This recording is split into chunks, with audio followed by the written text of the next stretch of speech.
In opening opposition, we have Masala Thosai. In closing government, we have UKM. And in closing opposition, we have What You Say. Chairing the finals will be Serena. Judging with her will be Kelvin, Berad, Mithrun, Daryl, Jeremy, and Kanna. I call this house to order and I hand it over to the chair, Serena. Thank you.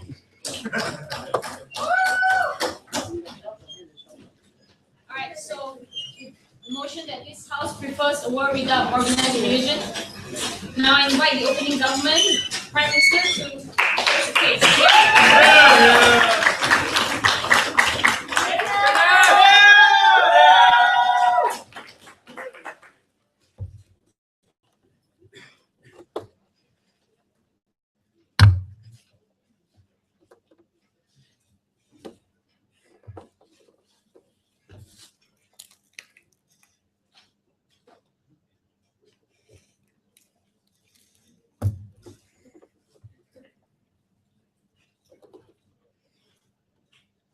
It's ironic for an organization to claim that they provide hope, faith, and peace to people when they are the exact same organization that persecute, oppress, and exclude individuals who are not part of their organization. Yeah. On this kind of circumstances, we prefer a world without an organized religion. This is a value judgment debate. So it's this debate is decided on whether a world would have more benefits or harms with organized religion. Before I move on into my arguments, let's look at several clarifications. Firstly, we are okay with the concept of people praying. We are also okay with the concept of people believing in a concept of a higher being, believing in like a God. What we are not okay is a form of organized structure, a structure that has like a pope, bishop, etc., etc. We are not okay with a prescription of holy text. We are not okay with leadership and organization, and we are not okay with the exclusion of people based on that particular organization, exclusion on individuals such as those who are gay, those who are lesbians. So I have three arguments for you today. Firstly, I'm going to talk about how organized religion perpetuates conflicts and wars in the world. Secondly, I'll talk about why organized religions is an anti-progressive force.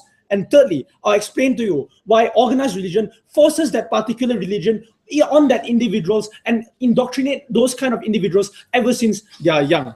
So on the first argument, why it perpetuates conflicts and wars, there are two key characters in this particular context. Firstly, that religions are extremely exclusive in nature.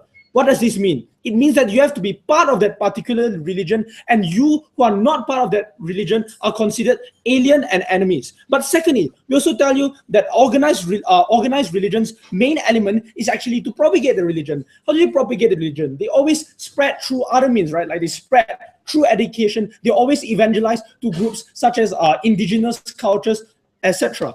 The conclusion within this two characters is this: we think that the alienation of communities in perpetuity that could be never resolved. We think that in these kind of circumstances, it's always the idea that saying your religion is always better than another religion. The harms here is this, that when you have this kind of concept, it undermines the ability of other religion, it undermines the sanctity of other religion.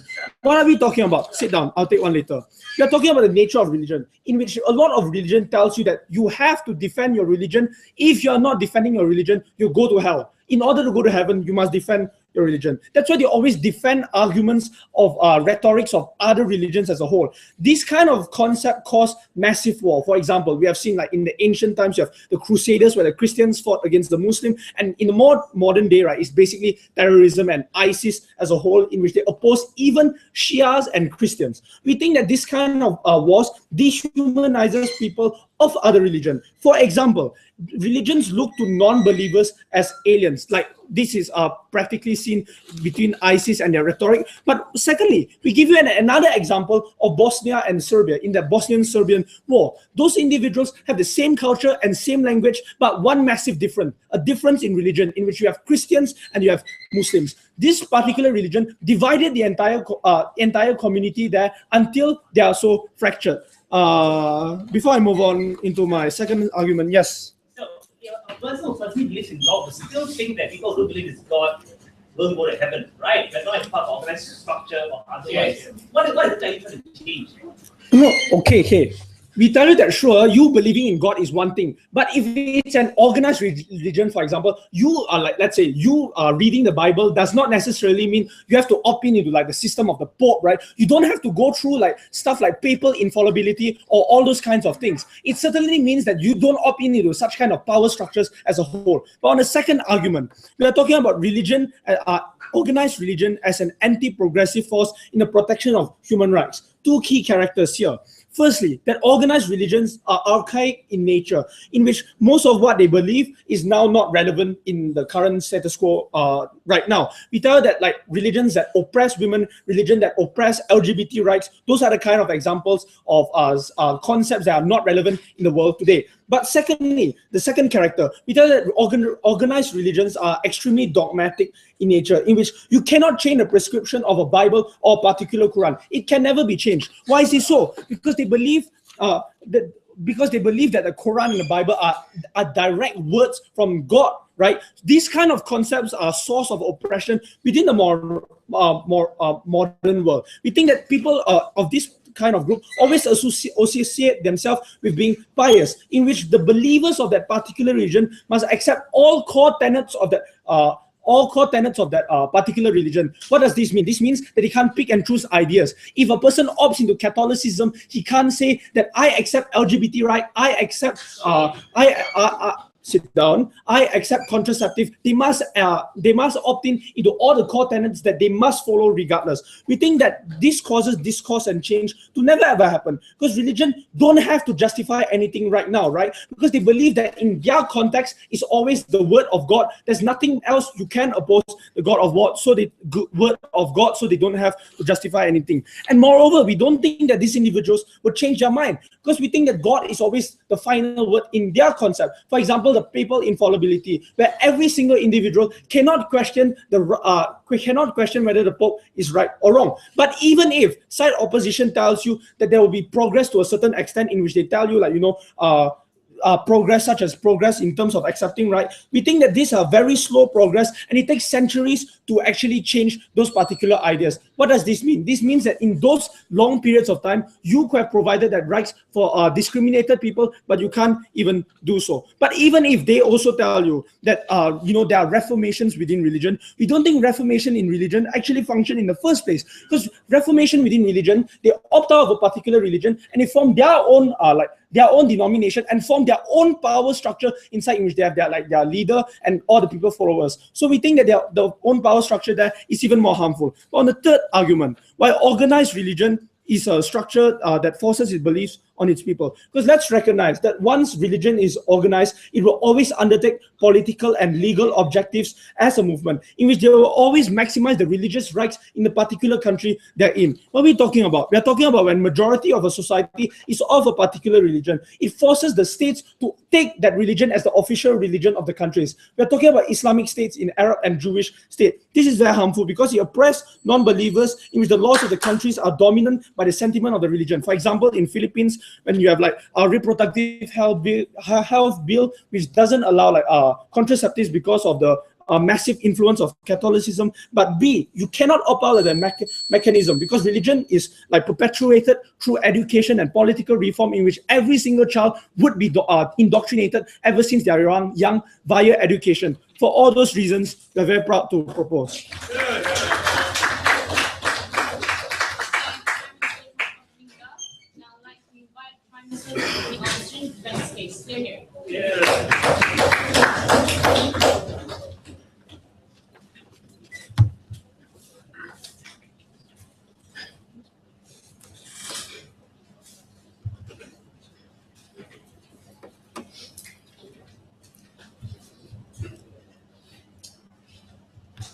Mr. Speaker, I'm going to start off by rebutting the central idea that has been coming from them, which is that religions are a problem because they perpetuate conflicts and wars, that they contribute to adverse situations such as violence between different religious communities and so on. The problem with their entire argumentation about that point is that they are not distinguishing the structure through which interhuman conflict is manifested from the real causes of these conflicts. We're going to give you this idea that religion is nothing more than a value system through which people choose to either integrate with each other or to show their differences with each other. And religion is certainly not exclusive in this regard. We have seen how forces such as communism, for example, offer a value system that often leads to conflicts between people, often leads to people thinking that because they're different, they need to take actions against each other. We think that nationalist movements often rely on the same sort of value system. The underlying cause as to why they think religions propagate this violence is the idea that it is human nature often to conflict with each other, to work in your self-interest, to fight for economic reasons, and so on. Religion does provide a cover for this sort of conflict between people, but that's not really the cause. But moreover, we think that religion can, in fact, organized religion can, in fact, provide the exact sort of value system that is needed to combat this internal intuitive feeling of human beings to often engage in ideas of conflict or violence. And that's why we need to understand the nature of organized religion. One key aspect that they have not talked about so far is the idea that organized religions, by definition, involve hierarchies. So you have a religious leader at the top telling you, influencing the views of people who are on the ground. We think that this is, in fact, a valuable addition, because often what we see is that because of our access to this top-down approach of getting the religious leader to influence the views of those on the ground, it actually becomes a force for good as well. In the best case scenario for the argument, they have to admit that religion can be a force for both good and bad. But in the worst case, we think that religions tend to be things that are both reflective of people's wishes as well as have the force to change views. So let's look at a few examples. In Nazi Germany, at a time when people were persecuting the Jews, it was the views of the religious leaders of the church in Germany who in fact stopped and influenced a lot of the people on the ground from perpetuating that persecution. Or more recently, when Boko Haram attacks cities, what we see is that we have Christian bishops coming forward and telling their followers that while they might belong to a different religion, that's not reason to go out and attack them. It's not reason to retaliate. At the very worst case scenario from opposition, you have to admit that the problem isn't with organized that provides the ability to do good in this world as well. And that's where they will try and tell you that that's not really true, because religions are archaic and they cannot ever change over the course of time. They'll tell you that scriptures are stuck in an olden era and that the values perpetuated in there cannot apply to the modern world. We don't think that's true. Because if you examine religions are like any other organization, also have some amount of self-interest in ensuring that people on the ground do continue to connect with them. And we see that for this reason, religious leaders keep interpreting organized religion in order to cater to more and more modern ideas. The best example being how the Pope of the Catholic Church has recently been taking steps to ensure that his followers now come in accordance with more liberal ideas, especially in dealing with the example they gave you, right? Especially when it comes to LGBT movements, right? The Pope has been advocating for a more accommodative approach on the part of Catholics. And this is rooted in scripturalism, which means that you can have a situation where religions do change. Religions have the incentive to ensure that the strength of their members remain, which means that if many people, and we do think that people are able to question whether or not all beliefs of religion are something that they believe in, which is why, for example, Catholics used to leave the Catholic Church when they did not identify with the church's policies on LGBT communities. But because of this incentive, leaders have the incentive to interpret religion to accommodate these ideas. We certainly don't think that they are archaic. But before I tell you the unique benefits that religion brings to the situation, let me take closing. Won't you agree that religious leaders only push good deeds and good moral values to the extent that it doesn't threaten their own organization? Once that does threaten their organization, do you think they're likely to fight back and even more? That's a classic argument that was put forward as to why the Pope should not, in fact, liberalize the teachings of the Catholic Church, because it hurts the very core of the Catholic Church. Yet the leader did that. We do think that it makes it easier to influence the leaders. So if you are in a world where you want to tell the followers that they shouldn't be committing the atrocities that they are, we think that rather than going down to the ground level and speaking to each one of them, it becomes that much more easier to go to the top person or to the top structure and tell them to communicate these views. If you can influence them, that's a conduit to reach everyone else who believes in that faith system. It's certainly a force for good to correct the intuitive enmity that exists between humans in the world. But the religion also brings so much unique benefits, right, that no other system can provide for. For one, we think that organized religion does make the idea of morality more accessible to the common person, because we think that often ideas of morality can be difficult to express. The ordinary person on the ground doesn't, for example, understand the Kantian idea of a categorical imperative to be kind to humanity, right? We debaters might be able to do that. But when it comes to the common man, you need a leader who interprets it in their language. You need a work that admittedly sometimes uses fictional characters to try and communicate this message to the people out there. We think that people who are moral in any case without this religious intervention will continue to remain moral. But to a large amount of people, their morality is dependent on the idea that organized religion and the leaders within the structure and the books that the structure provides makes these ideas of morality accessible to them. And finally, we also think that it's important to recognize that there is a question of interpreting moral ambiguity, to which religion provides the solution. So they would tell you that every person can continue to be individually religious without the help of organized religion. The problem is a lot of moral dilemmas often don't give you conclusive, certain solutions, which means that leaving each call to each person, in fact, encourages the sort of conflict that they want to avoid when different people on the ground disagree about what is the morally right situation to take in that particular situation. We think that religion, through its structure of hierarchy and scripture, in fact, provides a basis for giving you certainty and consensus on the interpretation of morality when it is in doubt amongst the people. So we think that where there is ambiguity, religion provides you a clear way of resolving that ambiguity. And where the morality of the people clearly conflicts with the older versions of religious teaching, religion can accommodate for those changes. And religion can act as a force of good in a world which will resort to the same violence and conflict that they so fear, irrespective of whether organized religion exists. And for these reasons, we are very proud to oppose.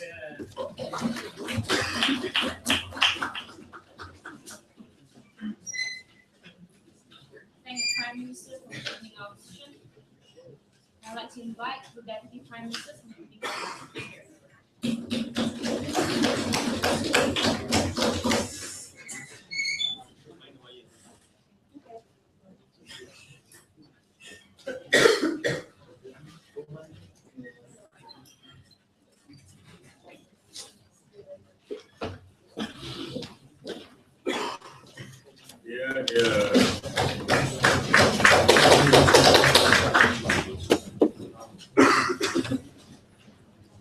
Since Anil is so interested in the concept of institutional hierarchies, that will be exactly my flashpoint. I'll be telling you two substantives. Number one, the harms of the institutional hierarchies of these religious organizations. And number two, why organized religion as a concept is contradictory to even the purpose of actual faith. But before that, 5 main rebuttals. Firstly, they told you that religion is just another value system and anything else can cause you conflict as well. We disagree on 3 levels, and Kenneth told you this already. Number one, this is the only value that is irreconcilable in perpetuity. We think other value systems has easy opt-out measures. Other value systems have concessions that can be made. Other value systems can engage in constructive discourse and talking about the pros and cons of your actual value. We don't think this is the same for religion. For these things, for these particular reasons. Because number one, agreeing is a concession that your supremacy of your religion doesn't exist. And your holy scriptures prescribes that your religion is the only true religion that exists and everyone else is condemned to eternal damnation.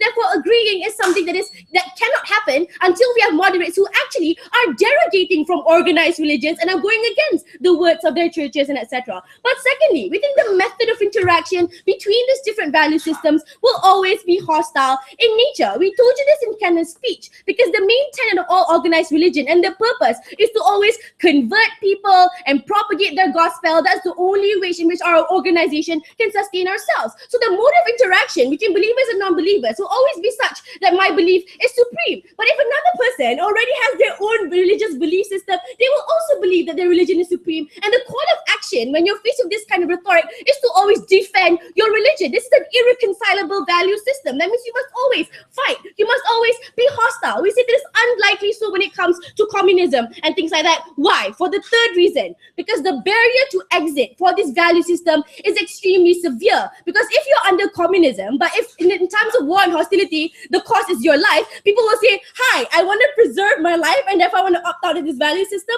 But the very best scenario when it comes to opting out of religion, you are faced with eternal damnation. At the very worst, you actually die. In countries that are Muslim states, you actually face stoning when you declare yourself an infidel. There's an immense barrier to exit for these value systems in a way where they have exclusive characteristics that only belong to organized religion and no other value system in the world. Take a seat. Second rebuttal. They say religions are a force for good. In some cases, we agree, but this is a holistic debate. We don't think the benefits of religion are mutually exclusive to religion. It's nonsensical to believe that humans are born barbaric and we just have no sense of humanity whatsoever, and education and our moral compass will never come into space. We think maybe it expedited the process. We think eventually humanity will be at a better sense where we can actually create a moral compass without the barriers of religion, such as the oppression to women and to LGBTs. But the harms of religion are mutually exclusive to only religion and no other value system. Even if some other value system creates conflict as well, the severity of that harm is particularly different, and we told you this already on the Kenneth speech. Thirdly, take a seat. They said religions can reform. We also already acknowledged this in Kenneth's speech, but this is still worse. Why? For three reasons. Number one, that reform only happens when your moderates abandon those religious organizations and fully become rational human beings who say that the church shouldn't have domination over policies, especially when it comes to the people who are non-believers. But secondly, this is a comparative debate. We can get those progresses at a much faster rate in a world without organized religion. That means we can get to those women's rights 300 years prior to the existence if these organized religions were to exist in the first place. So you have to justify that even though reforms happen, it happens at a minuscule scale in a far longer time frame. You're creating a black hole of victims of circumstances where women were oppressed and LGBT were oppressed in the meantime. I dare you to justify those harms. You cannot. I dare not prefer that world. Thirdly, you only need to influence the top. That's what they said. We highly disagree. And the most exemplifying example of that is the Pope, because the Pope is making individual statements regarding LGBT reform. No one else in Catholicism agrees, and the system is still not reforming. So obviously, changing minds is not really creating actual reform on the ground. Fourthly, take a seat. They said that the idea of morality is inaccessible to the layman. We have two main responses. Number one, no, it's not, because your idea of making it accessible is using cartoons and pictures and anecdotes. States also have those facilities and utilities to use it as well, and humans can form a moral compass. You think an organized state can create the same kind of beneficial structure that you want to have the same kind of outreach and the same kind of understanding. But secondly, we think that people of religious backgrounds are exactly the kinds of people who don't understand the messages of religion. Look at all those terrorist factions. Look at ISIS. Even though Islam is a defining religion of peace and faithful and mutual interaction, people don't understand because religious supremacy is being propagated by organized religion. So we think exactly these are the kinds of ones who don't understand the deep messages when you allow yourself to be blinded by this faith. Lastly, ambiguous situations are explained by faith. We don't know because he never explained what were those ambiguous situations. We think there's no harm in something being ambiguous. It's completely fine. There are a lot of things that we don't know. We don't know how big the universe is. I'm perfectly fine here, Mr. Speaker. I don't think I do particularly need religion to give me those answers. Also because they don't give me those answers, guys, so we don't think that's the harm. Number one, harm of institutional hierarchies. But before that, closing. The vast majority of Muslims do not have a problem with the idea that non-Muslims will go to hell. So why are they better off in the world without organized religion? Huh? Because they're okay with the Muslims do not have a problem with the idea that non-Muslims will go to hell. So why are they better off in the world without organized religion? They do think it is a problem. That's why they actively try to convert individuals, because they think these individuals are condemned to eternal damnation. It's as if reality is not being incorporated within your speeches. This is an actual problem that's literally reflected in almost every country that we see. Harm of institutional hierarchies. Religious leaders are the most corrupt and self-enriching individuals in nature because, number one, they're infallible. Number two, they get to freely commit oppression with the excuse that this is for the good of our religion. When you look at infallibility, they have an ability to actively devalue the choice and opinions of their religious followers, and even when these leaders are chosen undemocratically. This doesn't make sense because powers begets more power. When you are in a position of power, you're only concerned with preserving it, but human beings are not by nature infallible. What happens is that these people make mistakes and cover it up because they have to be perceived as infallible in nature. That's why the abuses of popes against little boys have been put underneath the rug for 30 years, because you have to maintain that preservation of power even when institutions are made structurally to be corrupt in nature. But second, in terms of oppression, religious texts never tell you to only feed people who are Muslims, but when you are in an organized religion, you create organizational pressure to only prioritize people of your own religion to receive those helps, because that is your organized structure to only preserve the supremacy of your religion. Mr. Speaker, the concept of faith is to have pure belief. But when it comes to organized religion, they create barrier to exist, not just in terms of indoctrination that Kenneth told you that was never rebutted. These are eternal damnation in which they told you cannot leave these individuals. So the faith that you have is not one of actual belief. It is one that is forced upon you. It is one that is shaken. It is one that you have to pretend to believe because there is no opt-out mechanism. We have never been prouder to propose a world without organized religion.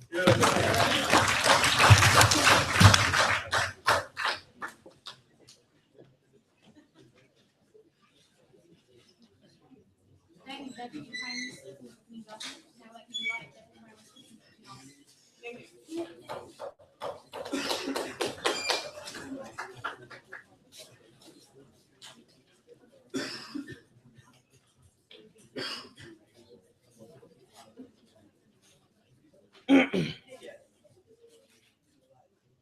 I'm not sure what the opt-out clause was in Nazi Germany. I'm not sure how they reconcile the differences of what they did with how and why they did it when Hitler irrationally decided to exterminate the Jews. I'm not sure why the Japanese military people thought that suicide bombing was important because even after life or after death, honor was something that was important to preserve. I'm not sure why all these harms that Maya is talking about is entirely categorically limited to religion alone. And that was something they refused to engage with. Two things that I'm going to deal with. One, I'm going to talk about religion and what it does from a macro perspective. Secondly, what does religion do for the common man on the street and why is it important? The first one, the macro perspective. She came up here and essentially rebutted Anil by saying it's irreconcilable, there's no opt-out clause, and you can't question your authority. Sounds awfully familiar to every other oppressive government around the world that used whether it was communism, nationalism, the Japanese occupation, Marxism, whatever it was. All these things were not exclusive to religion alone. But we told you why. Because people will congregate on the premises of value systems or common uniters to express their frustration anyway, whether it was the Aryan supremacy or Nazi Germany, whether it's 72 virgins or honor after death, because we think that these are actual manifestations of people's sufferings and not to do with the actual problem of religion alone. And that's why we think all the physical harms about the propagation of violence don't exist. You can still unite around race, you can still unite around belief systems. We think they're just as irrational, but they cater to that irrationality between people. People who are suffering are more than likely to suspend rational belief to oppress other people, to alleviate their own sufferings. And that is part of human nature and inclination and nothing to do with organized religion at all. And that was what opening government missed in this debate. Sit down. That's why most mainstream Protestants right now don't generally go around preaching that we should kill gay people or we should kill other people of religions, right? Even belief systems which are individual and not organized that Mai wants to talk about also exclude other people from the very same benefits of that individual belief system. So those harms, again, are not mutually exclusive. If I believe that what I'm doing is right, I'm also inclined to believe that someone who's not following my direction, my value system, is probably going to suffer in some consequence, whether it's the manifestation of hell, whether it's the manifestation of an afterlife, all these things suffer anyway. So whether or not it's inclusive or like singular belief or organized religion or substitutions of other things that people unite around, that's a problem with people, not a problem with religion. Sit down. But the second thing she failed to deal with is religion does a lot of good in the world. They provide some of the best non-governmental organizations, grassroots aid support. They invest a large chunk of wealth into charity, whether it's soup kitchens, whether it's communal support, whether it's billions of dollars into combating malaria in Africa, trying to have the Pope educate people on HIV and the preventing of these spread. All these things happen. All these things happen because religion tells you that it is the good thing to do, and that compulsion to do the good in the world is what is something we say that religion does good for the macro world. It does good for people from every other kinds of countries in the world. That's why we say religion is a force of good, and we don't sit down. We don't prefer a world without religion to begin with. Before I go on, okay, fine, Mike. Genocide is not a value system, but yes or no, we were able to weed out all of those value systems, but we'll never be able to weed ourselves by religion in constructive discourse. No, but that's not true. We think the reason why people within the ISIS actually want to revolt is not because they subscribe to religion. We think they could have also equally subscribed to the idea of being Islam, or being Arabic, being people who are underprivileged, people who are being marginalized by central society. All these things could have equally happened. And that's why we say it's important. The second question is, what does it do for the common man? And they came up here and said this is about forcing choices top down onto people. We told you that but religion is incredibly democratized. I get it, it's a bit counterintuitive, but listen up. We think the idea that religion needs to remain relevant to the modern man on the street as time goes by and the influences that surround the common man remain means that no modern religion in the conflict areas preach killing. They preach tolerance in these kinds of things. That's why the Pope massacred archaic theology when he took power from Benedict, when Francis came over. That's why John Piper from the Anglican Protestants came up there and made the separation between what it means to oppose homosexuality and homosexual marriage in and of itself. That's why people like Ravi Zacharias came up there and condemned the Catholicism that happens within the United States of America that prevents and influences so much of state policy. It's absolutely bullshit to come up here and tell me that religion is not democratized. It is the fact that they are accountable to people and representative of the people. We think that is something that's important for them and helps them change their choices to begin with. They came up and says women's rights would have been achieved a long time ago if we didn't have religion. Bollocks. We think the real reason why we want to oppress women is because men don't feel uncomfortable with the fact that they might be superseded as the alpha male, that they may not have the same amounts of rights, they may not have the same amount of freedom and benefits that they get there anyway. The same thing with the LGBT movement. It is your personal disgust that costs you, that allows you to actually do that, and that's problematic, Mr. Speaker, sir. We think organized religion is something that's inevitably a good thing. So on the first level, we think for the common man on the street, religion does represent your beliefs. It does change. It does have some amount of accountability. It does do good. But here's what the unique benefits that we talked about that they refuse to engage in. Sit down. We told you, one, it gives you an incentive to do good because it gives you a belief in what is right or wrong. It encourages and sometimes enforces of the doing of good in terms of incentives and disincentives, because the mythologies and the visualizations of like creatures and like mysticism when it comes to a god is an important incentive for me to keep doing the good in the world, because I think that my life on this world, eternity is going to be something that counts for that. That's what I want to do, more good in the world when not doing the bad in the world to begin with. That's why eternity is a good concept.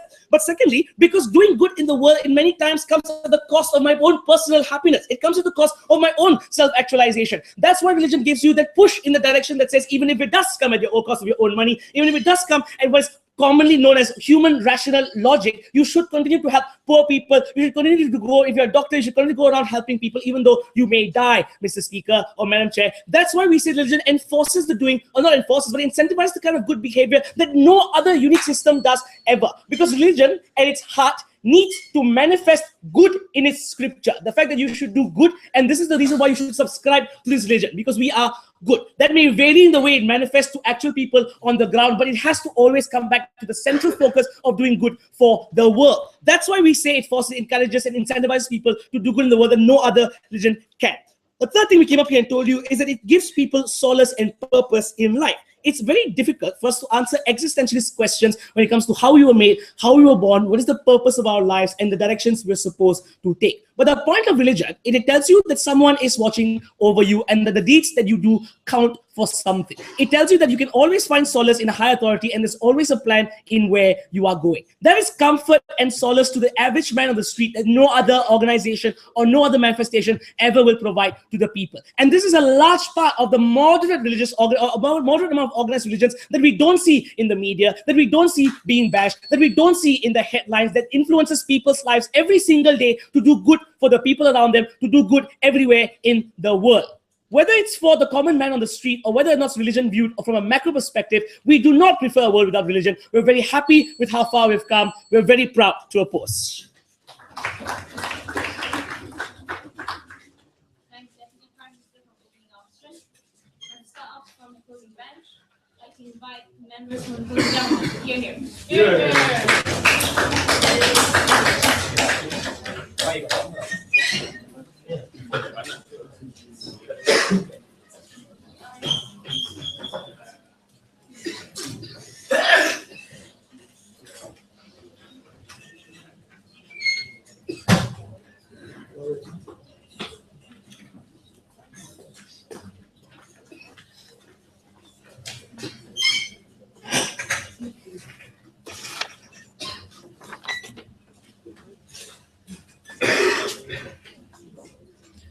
Thank you, Madam Speaker, members of this august House. As a staunch Muslim sitting next to an Orthodox Rastafarian, I'm happy and could not be happier to support that organized religion, as well as religious structures, should not have ever existed in the history of mankind. Before I move on to my two things I want to talk about today. First, I want to talk about individuals and whether or not this empowers or oppresses individuals. I'll point out to you exactly where I'm rebutting, exactly where I point out substantive.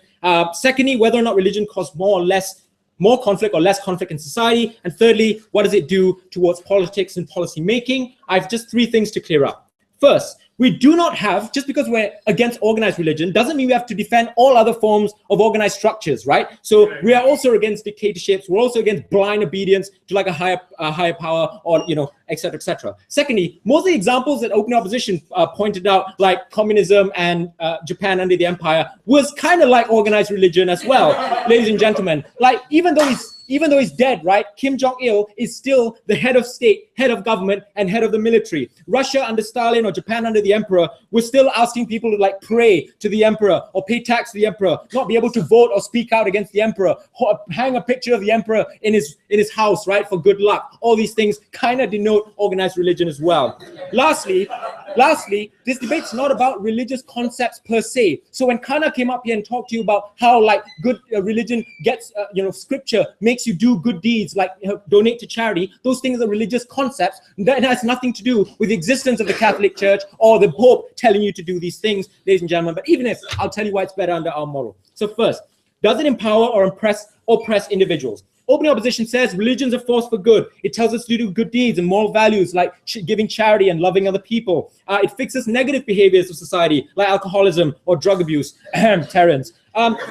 First thing we say, ladies and gentlemen, is that the moral zeitgeist of society has changed as to how we define what is bad and what is good, right? So now we've come to the extent, unlike 500 years ago, we accept that homosexuality is all right, anal sex is all right. We think that slavery is a bad thing and we've abolished it, but the Bible still says it's there. However, religious organizations have no incentive to evolve their moral code or even evolve it too much, because essentially they have to have exclusive moral codes to differentiate themselves from other moral codes in society. So the reason why the church is still against things like abortion or homosexuality is because if they allowed homosexuals into their congregations or allowed their congregation members to have abortion, then they're no different from the Jedi religion or the Church of the Flying Spaghetti Monster, right? You have to have different moral codes to make people want to join in and opt into that code. Even if Pope Francis has in fact spoken out against the persecution of homosexuals, that took a bloody long time, ladies and gentlemen. Just because he's done it doesn't mean this thing is a force for good. Secondly, moral values already exist in scripture, right? In the Bible, it says you got to give to charity. In Islam, it says, you pay zakat, give it to the poor, and help other people who can't help themselves. But under organizations, there is an incentive and a perverse incentive to force those ideas on others and incentivize others to join and convert to this.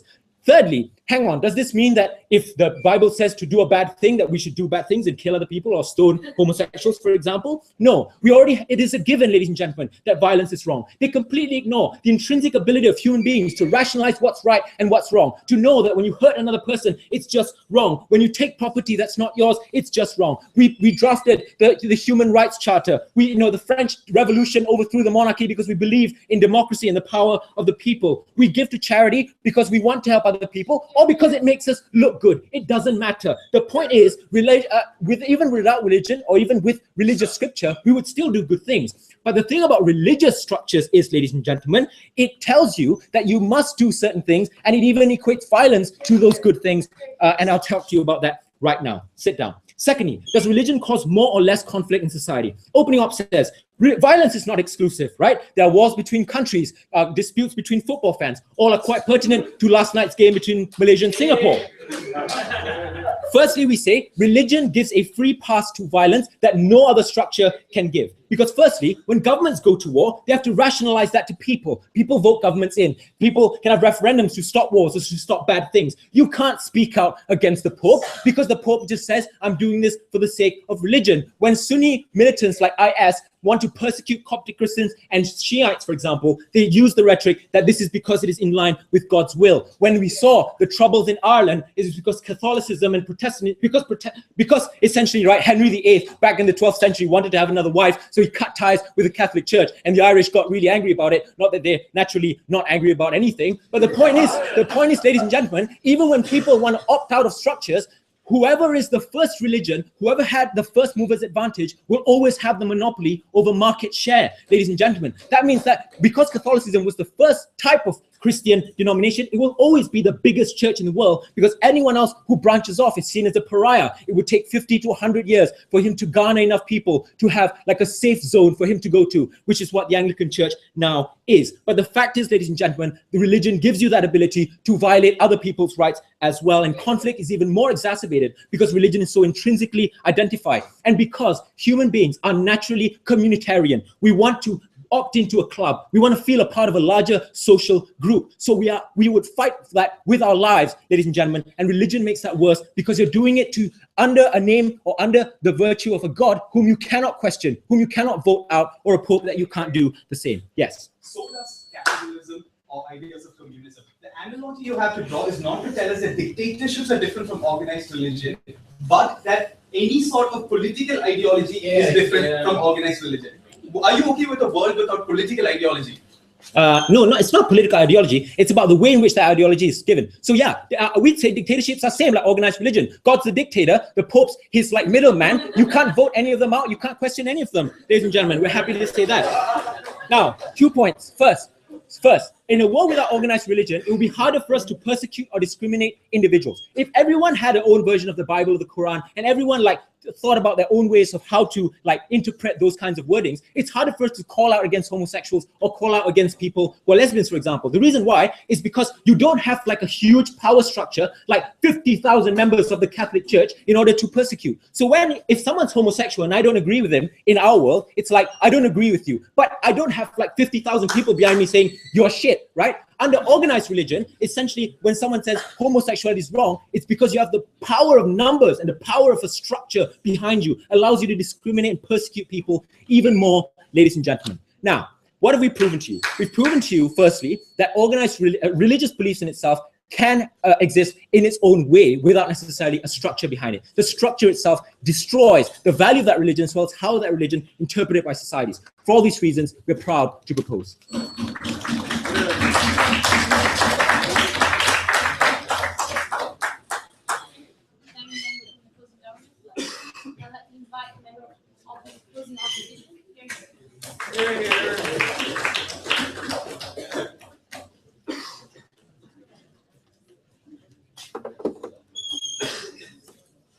Yes, okay. Fine.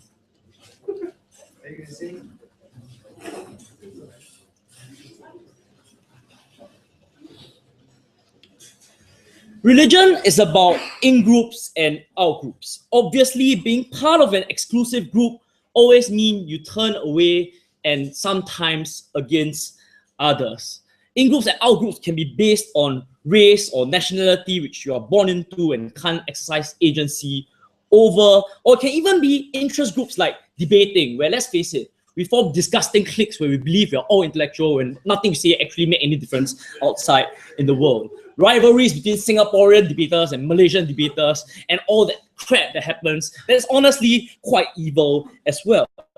But the solution isn't to break up the formation of all organized communities. We say they are still necessary because otherwise we would be forever alone. Because a man is not an island, because we cannot do anything on our own. We live in a world where other people do in fact exist. But what happens if you happen to be someone who is discriminated against by some religions? Like if you were gay, for example, and let's face it, right? All sorts of people discriminate against gays. You don't need the excuse of religion. Look at the Russians, right? More importantly, if you're gay, it's only with organized religion can you join a gay church, right? It's more important. Christianity has hundreds of denominations. There are thousands of religions out there. You're better off being able to access and opt into one than a world where there's no religion. Hence, you cannot be a part of any group. The same analysis that you need to have 5,000 people around you works in our favor, because it doesn't matter how many people are against you. So long as you have 5,000 people who are there with you, that you interact on a daily basis, which form a part of your inner social circle, and hence the predominant feature of your life that give you the support structure that you need. Given that OG still recognizes the benefits of religion, which is why they're okay with people practicing privately, we need to recognize that organized structures are hugely powerful and the mechanisms through which the benefits of practicing religion manifest. Because all just told you that there are benefits to religion, we're going to establish to you precisely why the structure is so important to ensure those benefits come about. And with that, we first have to ask ourselves the fundamental question: why do people follow religion? We say that it is because of the fear of death, the frailty and temporal nature of life that makes us insecure. It's because we only ask questions about life and death, or about the existence of superior beings we cannot perceive, because we want to know about moral codes and guides of how we lead our life so it can lead to the salvation of our souls. Here's the thing: it's not possible to figure these things out on your own. I can do it, right? But my uneducated average religious follower, somebody like my mom, who is not literate and cannot meaningfully assess religion on her own, certainly can't. Without organized religion, all she can do is to rely on hearsay from a network of aunties who are equally unenlightened. What she'll do is to buy a statue of the Kuan Yin Ma and pray to her every day, become a pyromaniac and burn everything as offerings, because that's the only way you can transcend those things into heaven. Burn ash water to feed your son so that you can give him cancer. All the time not fully understanding whether what she's doing is making any difference at all. She continues to fear that her actions are futile. She continues to feel insecure in the face of uncertainty. And let's face it, debaters have huge egos, and we wish and believe that we can change the world and think about what religion should be and define religion for ourselves. But most religious followers are called followers not because they do not wish to innovate or form their own religion, but because they wish to follow, because they understand that they're minuscule in the face of such daunting mysteries that we cannot possibly understand. Most people need a place where they can go to learn and follow. It's only after my mother goes to the temple, listening to the preachers of an expert or talking to others within the community, is she able to gain a basic understanding through which she can then empower herself to formulate a conception of her own belief system that she can't do so otherwise, right? Besides which, it's not even true empirically that if you're in religion, it's absolute and follow everything. Look at Muslims in Malaysia. They customize and pick and choose their religion. What kind of Muslim do you want to be? If you're a woman like Natalie, do you want to wear a hijab? Is it okay to drink, have premarital sex, or maybe eat pork? You can negotiate for yourself what sort of spiritual enlightenment you seek. I don't see a problem there. My problem with the entire government bench is that they are saying that they prefer a world where all these unenlightened, uneducated people should be left in the lurch to suffer. We say the structure is wonderful. We should worship the structure. Yes, changes in religious structures may happen gradually, but as the debate has proven, they do change over time. But the reason why we need unchanging structures is because these unchanging structures are what help people, millions of people of the world, seek fulfillment from the past all the way into the future. Yes, Rafiq. So you are saying we can't rationalize things for ourselves. Blind submission or slavery to a structure is better. Isn't that exactly why? Look, when you don't know anything about religion, you're no different from a child. This is a side-sided argument, right? So when you're a little kid, you need to go to school. You cannot be constantly challenging everything your teacher teaches you and say, I want to change the curriculum. Your curriculum is racist. You need to first go to school to even understand what the curriculum is about. And the organized structure is there to ensure that basic understanding, to ease you into your spiritual path to begin with. On a second level, we think what's important about organized religion is the fact that communities exist and interactions make the practice of religion meaningful. For example, many churches, temples, or places of worship are open to any and all who are willing to come in and find out more. Very often they operate soup kitchens that don't discriminate against anyone. Anyone can go in the confession box and say, priest, I have a confession, even if sometimes it's just to prank call the priest, right? But more importantly, it's also things like being able to sit in gatherings of a group of religious followers where I can feel secure, I can feel reassured by the fact that I'm not alone, that I'm not the only person who does this, and this gives me reaffirmation and confirmation, makes me feel more secure about my life and more able to attain the spiritual fulfillment. They said their problem was, they said, oh, people feel like there's a need to opt in the group and be part of a larger group. What's wrong with that? That's human nature. That's why these groups need to exist so that people can choose to opt into them. You just need a diverse of different groups existing so that people can choose what they want to opt into. That's precisely why organization is crucial. That's the power of numbers, to make you feel that you're not alone, to empower you to, like, more importantly, we want to ensure that all these lifestyle choices that people have exist and people can be educated about them, they can find out more about them, they can go on to the spiritual path, not alone but with guidance. Very, very proud to propose.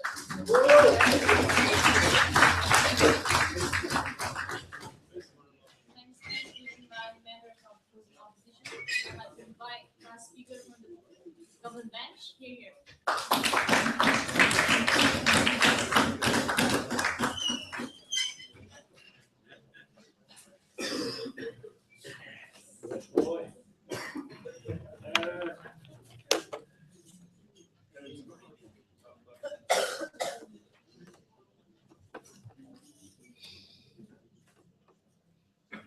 Good thing I'm not big on organized religion, or else I'll be spending my time in church rather than listening to debates, who probably might be equally as boring as the pastor back home.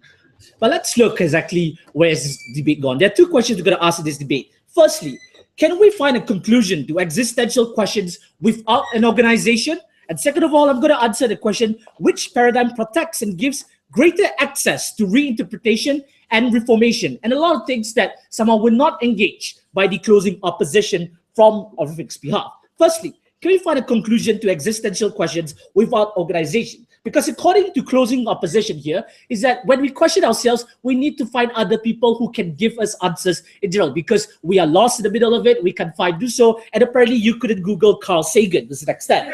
So let's look. So when people are unable to figure their own path, that's where they try to find other people and they will give the answers. We think it's harmful because they would only accept what is being told rather than question within that situation. Now, if everybody were to not be part of an organized religion, they would have their own interpretation on how life works. It may not be perfect, but somehow you are not stuck to a certain scripture, because when you are part of an organized religion, you don't come to a conclusion. Your conclusion is the Bible, and you see the world based on that. That means you don't make any form of observation. Now let's compare it to a world where everyone decides to denounce organized religion. Is that even though you may have a scripture, but it's not the end all be all and how it happens, you reinterpret what is the conclusion within the Bible, and when you discuss, that's where you don't have the idea of only having natural law. You have positive laws where you actually rationalize what is the situation, and people are able to come to their own conclusion, because you are not just taking in, but it can be an amalgamation of multiple groups, multiple numbers of people who give you a certain idea. That's how ideas change, when you listen many other people, and that's how you learn debate, because you watch a lot of debate videos, like the OG when he copied Tim Mooney in his speech. But let's look. But second of all, why submission is harmful in general? Is that because firstly, is that when you submit to one religion or one structure or one a gift offering to one of the deities on the Greek pantheon, is that firstly, because you don't want to explore multiple doctrines of what happens in there, it's harder for people to actually accept science. Why so? His argument about religion, about how about children, how it's good for them to have a yardstick in general, is extremely harmful and derogatory, because you put these children into a bubble themselves. That means they, at a young age, they don't question. So for example, if I were to go to a church that believes on young earth creationism, then I grow up and somehow end up in the Patrick Henry College. When I decide to run on a platform under the Republican Party, I am less likely to listen to the policies that the Democrats have, because that is my conception of religion, and that is the bubble that I'm stuck in at the end of the day. So now here's the question. If you don't have this strict interpretation of what it comes to religion at the end of the day, these children will constantly grow up with parents who force their child to constantly question what his position really is. And he is not actually segregated from the other children within the playground. Just like how when I was a young Catholic, I'm constantly segregated from the other Protestants because these people believe in abortion, and that's what I might fear. They fear that I might have an abortion in the future, though my parents were too optimistic about that. But okay. But lastly, he said that how it's human nature for you to actually be part of an organization. We think, yeah, but you don't have to obey to a hierarchical structure and worship Bashar al-Assad. We don't think so, even though I believe in that dictator myself. But before I move on to my second clash in this debate, opening. Thank you. Your first extension relies on the idea that people can't question scripture. we told you from the beginning that people can have values that differ from the teachings of their religion, and that religions change to accommodate these Yeah. But what happens to you then? That's where you become a social pariah. That's where you are being questioned. And even if you were to make change, it will probably take 200 years. Within that 200 years, many people suffer in that period, and we think that's bad enough harm. At least under our paradigm, it does not take that 200 years because people can rationalize within their own position, and they are not part of a certain group of people. That's where they are not forced to believe in natural law. Second question: which paradigm protects and gives greater access to reinterpretation and reformation? Firstly, both of the opening opposition and closing opposition thinks that you can create new denominations and create a new gay church for some reason. The problem here is that when you create all of these denominations, that's where you create new little Napoleons with their own niche groups and have their own minions, just like how Mai does in MIDP. But let's look at two parts here. Is that we do agree that sometimes within this structure, you are able to actually pass down certain good ideas. We agree these kind of things because you have the power of mobility, mobilizing the whole community. The problem here is that if you were to assume that's true, that means the converse must also be true. Because you can see that religions can push good things through mobilizing its structures, then the idea that religion somehow the Pope actually passing bad ideas down the road can also be true, just like how Pope Pius XII within World War II, who thought that Hitler was a good idea. I don't think we agree with that at the end of the day. So when a person gives a bad fatwa that transgenders deserve to die, and that is what people identify with that, and they grew up with that idea and that fatwa. Now, how is it different when it comes to these organizations? Let's see, how do organizations deal with this uncool stuff and the lack of organization? Is that when you have these organizations who push down fatwas that are much more harmful, is that people don't rationalize within the situation whether it's good or not. So whether it's good or not, they only accept it, and they don't internalize those kind of this kind of things because they're only doing it out of the fear or the manipulation that you are forced to go to hell. That is why the idea of not being of good ideas somehow it's not exactly good, because they don't actually believe in, let's say, internalize the idea, but it's somebody force feeding you. But when it comes to bad things, like for example, they believe in genocide or believe that LGBT groups should not receive the same rights, that's where fundamentalism is easier to exist. Because the Pope can give a certain idea, and somehow that becomes the basis of whatever act you want to do in the future. So that is repeated over and over again, and that is the conclusion that you act on. Look, when you have the lack of organization, and then you have multiple groups saying stuff like, for example, the oppression of transgenders, or another group saying that these transgenders have rights, you will listen to both of it without actually somehow canceling just because it's against my religion. It's harder for you to actually somehow protect your own belief systems when people actively do so. So what happens here is that two things. Is that firstly, I will see the multiple views that exist and not directly reject it. But number two, I will actively find a new moral code and actively try to be part of that and question myself in order to actually fix within it. If you put people on a path where they constantly question about their religion and how their moral code really acts, that's where they would listen to everyone and will try to rationalize themselves. And we over here protect that idea.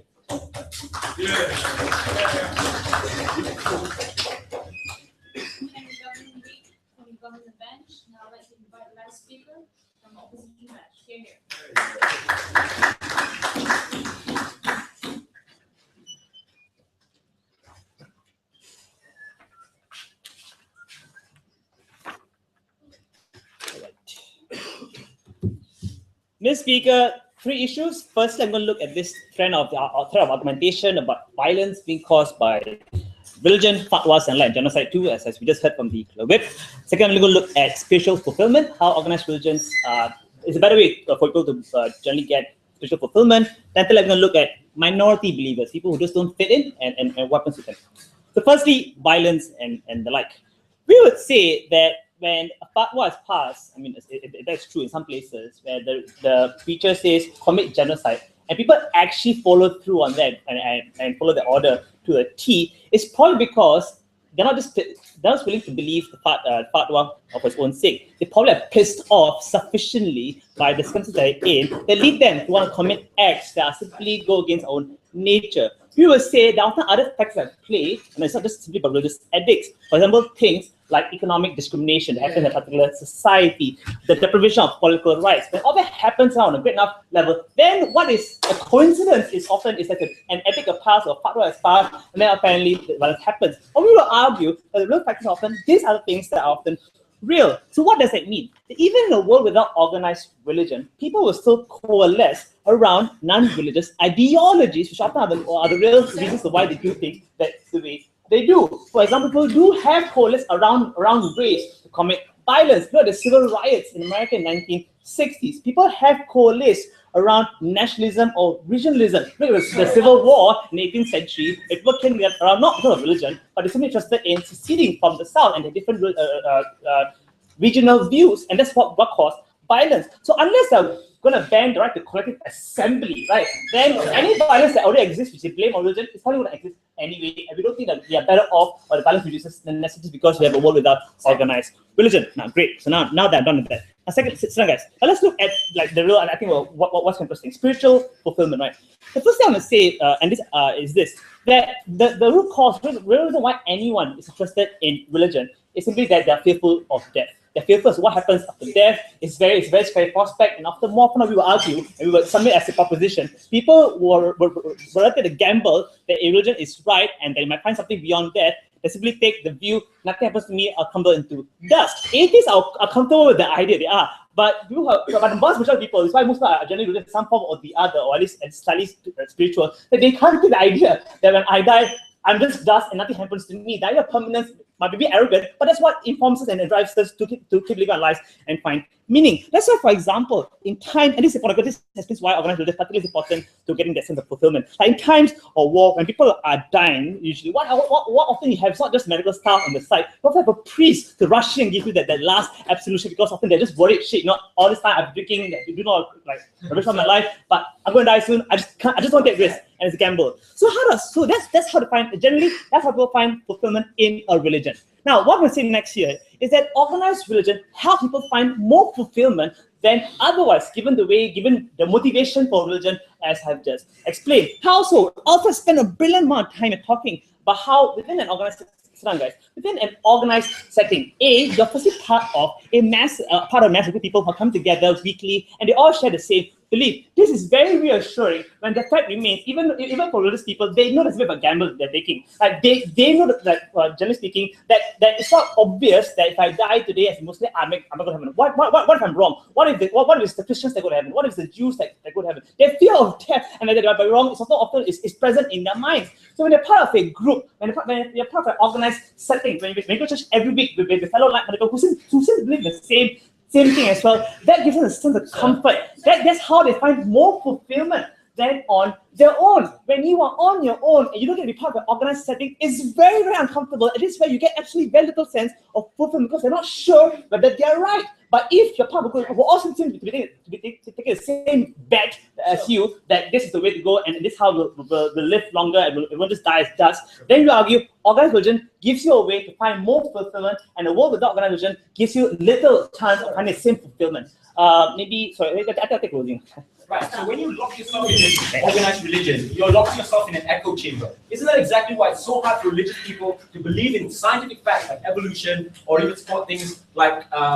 excellent. Yeah. Okay, this is where I go to my second plank about how you find more fulfillment through being part of the organized structure. And this is what Alfred talked about having authorities, people in authority like telling you usually how you should live life and what the religion means. And what he explained brilliantly is that it's very hard to access religion on your own as a layman. Because the truth is, reading the Bible on its own as a layperson is not something everyone will do every day. And even then, you're not sure as whether or not your interpretation is right. Maybe find comfort in seeing a guy wearing a robe, looks educated, he's part of a group of elites who have come to a discussion, and find comfort in that there's some teacher that others have also come to respect, and just by that conferment of authority, people find comfort in the ethics that come their way. But then they argued, so sit down guys, that you're going to have believers stuck in a bubble. That is what the POI was about. But it's not clear that in a world without organized religion, you still won't be stuck in a bubble, right? Because you're still going to have people reading a Bible on their own, now under their world, coming to their own interpretations, and they might be stuck on a particular interpretation that might be outdated, non-progressive, and the like. Furthermore, we argue that It's not a bad thing anyway that they're stuck in a bubble and they view religion in a particularly dogmatic way, because it's not clear that there are any clearer answers, better answers to how you should decide question of what is that life after death, when did the world begin. For example, even science doesn't give you clear answers as to how you should live life and what life should be about. Even science still has big debates whether the universe started 5 billion years ago, or was it 2 billion years ago? Every year, even scientists themselves disagree on fundamental scientific facts, because even they are not sure, and people know that. So that's why we argue that they're not better off just because they don't have organized religion. Furthermore, we will argue that there's nothing wrong being stuck in a bubble, because if you find acceptance with the doctrine, like for example, we think the vast majority of Muslims, like Saudi Arabia and the like, are counter to the idea that you should drink alcohol, and they're okay that makes sense. There's nothing wrong about it, and they find comfort in that. So there's nothing wrong. They're stuck in a particular point of view that doesn't change. Lastly, yes, minority believers.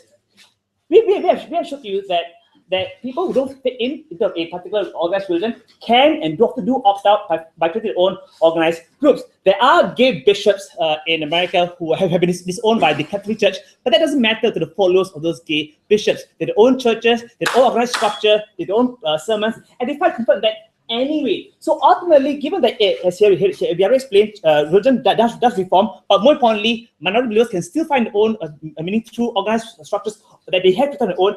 Then we will say you're still better off ultimately, because the only way to know your religion is you have someone telling you what to do. Be back to a post.